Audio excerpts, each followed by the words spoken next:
അഹല്യയിലെ വിദഗ്ധരായ ഡോക്ടർമാരുടെ ചികിത്സ കൊണ്ട് എനിക്ക് എന്റെ കാഴ്ചശക്തി പൂർണ്ണമായും തിരിച്ചു കിട്ടി. ഇപ്പൊ എനിക്ക് ഈസിയായി വായിക്കാം. നേത്ര സംരക്ഷണത്തിന് നമ്മുടെ Ahalya. Ahalya foundation eye hospital, കേരളത്തിൽ എല്ലായിടത്തും.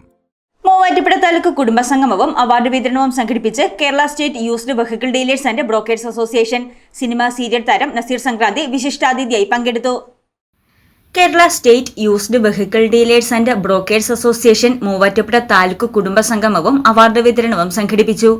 പെരിക്കപ്പള്ളി ഷമ്മ ഓഡിറ്റോറിയത്തിൽ സംഘടിപ്പിച്ച സംഗമം മൂവാറ്റുപുഴ നഗരസഭാ ചെയർമാൻ പി എൽദോസ് ഉദ്ഘാടനം ചെയ്തു.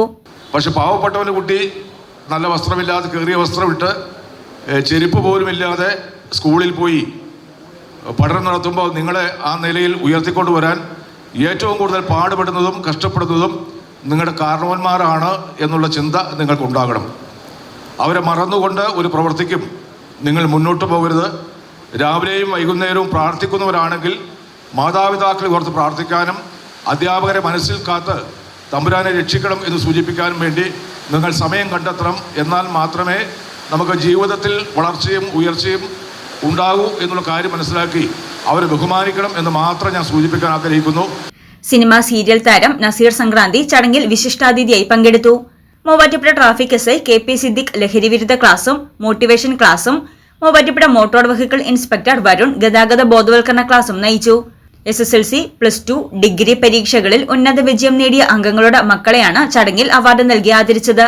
+2 അവാർഡ് വിതരണം പായിപ്പട പഞ്ചായത്ത് പ്രസിഡന്റ് MS അലിയാരും SSLC അവാർഡ് വിതരണം സംസ്ഥാന ട്രഷറർ ശ്രീജിത്ത് പാലക്കാടും നിർവഹിച്ചു.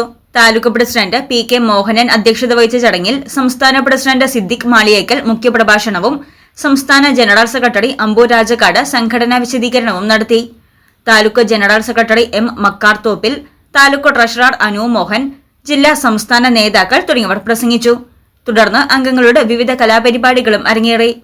News desk Muvattupuzha news. എന്റെ കാഴ്ചയ്ക്ക് ചില ബുദ്ധിമുട്ടുകൾ അനുഭവപ്പെടാൻ തുടങ്ങിയത് ഈയിടെയാ. ആദ്യം ടെൻഷനായി. മകളാ പറഞ്ഞത് അഹല്യയിൽ പോകാൻ. അഹല്യയ്ക്ക് 30 വർഷത്തെ പാരമ്പര്യവും വിശ്വസ്തതയുമുണ്ട്. അഹല്യയിലെ വിദഗ്ധരായ ഡോക്ടർമാരുടെ ചികിത്സ കൊണ്ട് എനിക്ക് എന്റെ കാഴ്ചശക്തി പൂർണ്ണമായും തിരിച്ചു കിട്ടി. ഇപ്പൊ എനിക്ക് ഈസിയായി വായിക്കാം. നേത്ര സംരക്ഷണത്തിന് നമ്മുടെ Ahalya. Ahalya foundation eye hospital, കേരളത്തിൽ എല്ലായിടത്തും.